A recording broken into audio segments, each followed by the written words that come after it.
Mr. Chancellor, Chair of the Board of Governors, Madam President, graduands, and honored guests.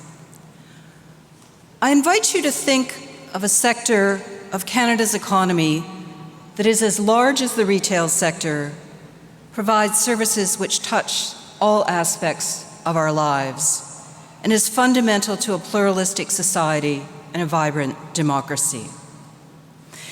Now consider that the main policy that governs the charitable and nonprofit sector is a legacy of Queen Elizabeth I, and has not yet been adequately modernized. Bob Wyatt has dedicated his professional career and remarkable voluntary efforts to enhancing the philanthropic and charitable sector through providing better policy and regulation, mobilizing research, and building its capacity.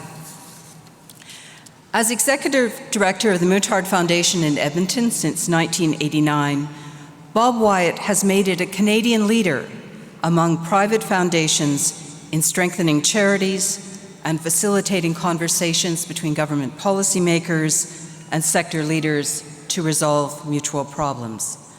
As a result, the Mountard was the first foundation outside the US to be recognized as Outstanding Foundation of the Year. During the federal government's voluntary sector initiative, Bob served as co-chair of the Joint Regulatory Table, a difficult assignment that required incredible diplomacy and intensity. Indeed, Bob probably flew from Edmonton to Ottawa at least 3 times a month for 3 years, and we must thank his wife Catherine and his family for their support in lending Bob to the nation for this important work. Ultimately, that table produced the most significant change to charity law in Canada in more than 40 years, although there's still much work to be done. In his volunteer life, Bob has been a very active board member of various national organizations and local charities, including Imagine Canada, Philanthropic Foundations Canada, and many more, for which he has received several degrees for outstanding service to philanthropy. Believing strongly in the need for talent development for this sector, Bob has been an enthusiastic champion for Carleton University's Master of Philanthropy and Nonprofit Leadership, volunteering to be a guest lecturer during our summer institutes. Bob is also a rare breed of a, quote, pracademic, integrating research and publication with his professional work to mobilize knowledge. In April, Carleton helped launch his unique co-edited book in which charity regulators from many countries tell the inside story about their work. He maintains a close relationship with the Australian Centre for Philanthropy and Nonprofit Studies at Queensland University of Technology, where, during a sabbatical, he influenced Australia's reform initiatives in this area, and I am told acquired quite a reputation for his love of barbecue and mangoes. Finally, Bob makes a valued contribution as a mentor, to the extent that he is affectionately known as this sector's go-to guy. As the president of a national voluntary organization told me, whether you think the sky is falling, the rug is being pulled out from under you, or the opportunity of the century is before you, you call Bob. He will always listen and help you reframe the issue. Mr. Chancellor, in recognition of his thoughtful leadership in philanthropic innovation and careful custodianship of voluntary agencies, I request that you confer the degree Doctor of Laws, honoris causa, upon Robert Stewart Wyatt. By virtue of the authority vested in me by the Board of Governors, and upon recommendation of the University Senate, I confer this degree on you for Doctor of Laws, honoris causa. Congratulations.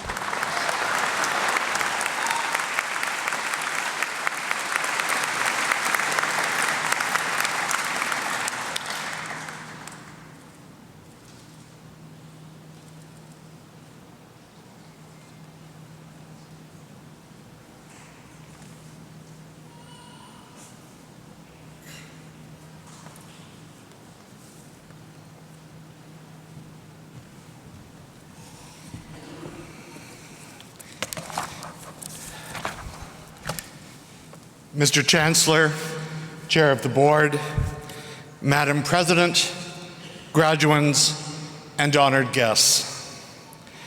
Like so many of those who have stood here over the years, I am truly humbled by this great honor.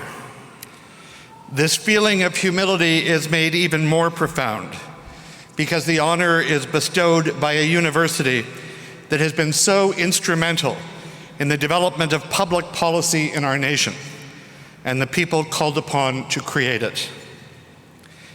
You'll recall, Madam President, that when you called me and asked whether I would accept this degree, I was left speechless. That is not a condition that normally befalls me, although some of my colleagues in the audience will no doubt suggest that it should. 5 years from now, perhaps even 5 hours from now, many of you will not remember who spoke at your convocation, nor are you likely to remember much of what was said. Your attention is rightly focused on this great moment in your lives, the moment when you are rewarded for the years you have spent earning the degree the Chancellor will confer upon you. You and those who are here with you will celebrate your achievements and the beginning of the next phase of your lives. I hope, though, that you might remember two short sentences. The first came from a letter to the editor I read a number of years ago. The writer said, "We live in a society, not an economy." The second came from a particularly mediocre movie where the lead character says, "Values are more important than value." I ask you to think about those two sentences for just a moment. Picture, if you will, what our world might be like if those two statements were actually the way we lived our lives. For me, they have been powerful statements that have stayed with me through the years. They have helped me focus on issues that are important. They have been guideposts along the way.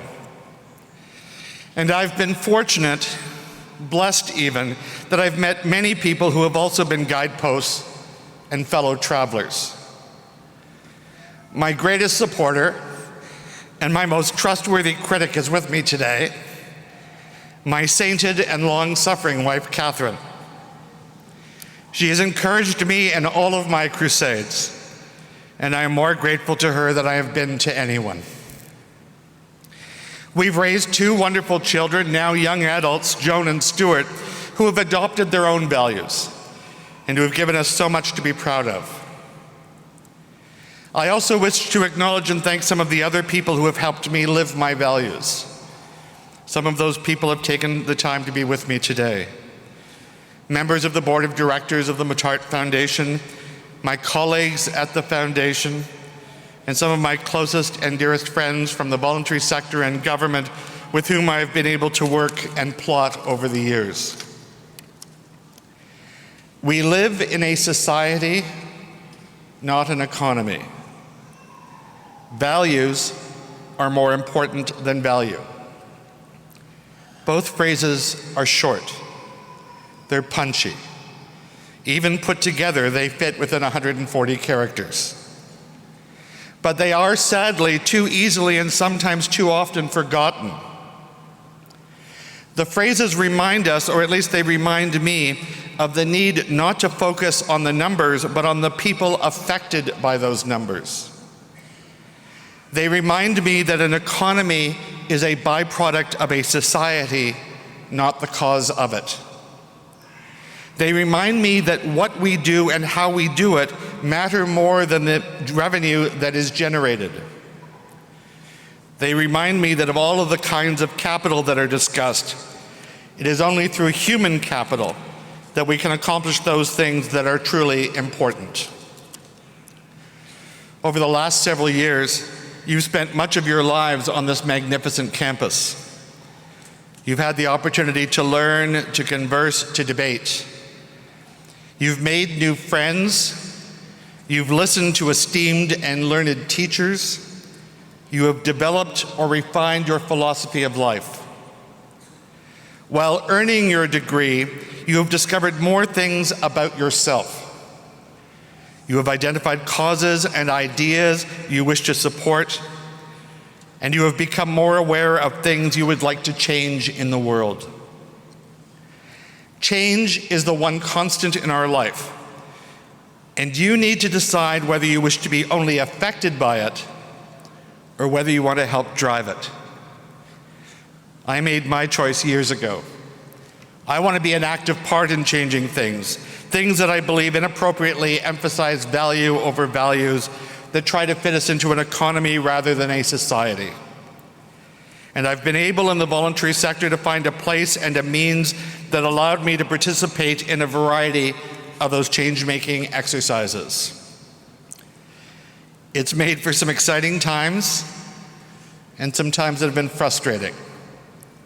It's not always been easy. It's not always been successful. But it has taught me much about myself, about others, about the world we live in.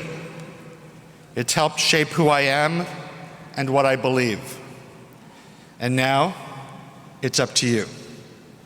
You leave here today with degrees in political science and economics and social work. They will take you to different careers in this country and elsewhere. But whatever your field, wherever you work, you will always be working in, with, and for a society. And you will always have the opportunity, if you choose to take it, to make your values a part of your work. Some of you will end up in the public service, others in the private sector. Some of you, I hope, will join me and my colleagues in the voluntary sector, a place where I and others are able to live out our values. But wherever you are, whatever you are doing with your life, I hope it will always be as leaders, as agents of change. We don't need to do much research to realize that we as a global society haven't quite got things right yet. We need you to be the agents of change who will help us find better ways. We need you to help make us, as citizens of our cities, of our country, of our world, understand that there are answers we have not yet discovered. Answers that can bring us together rather than divide us. Answers that can lead to emphasizing that which we have in common rather than things that make us different. Things that bring out the best in each of us rather than the ugliness that is too often evidenced on a daily basis. Find your fellow travelers as I have. Find those people and places where you can plug in and make change happen. They will make your life richer and more meaningful as they have mine. They will give you opportunities you can today see only as dreams. It is said that civil society is a three-legged stool. Government, the private sector, and the voluntary sector working together. Throughout your lives, whatever your career, whatever your fields of interest, you can and must work with people from all sectors to make, to be the change we so desperately need. Tonight and in the days ahead, you will celebrate with your friends and families as well you should. You've accomplished much, and I hope that you will continue to have cause for celebration throughout your lives.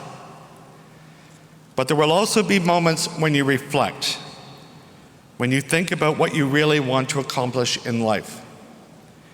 Those are the moments when I hope that somewhere in the back of your mind, those two sentences will come back to you. We live in a society, not an economy. Values are more important than value. You have the chance to change the world. Do it in a society and reflecting the values for which you will want to be remembered.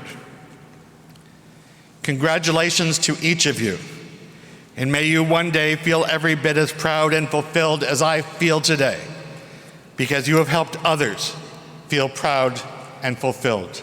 Thank you.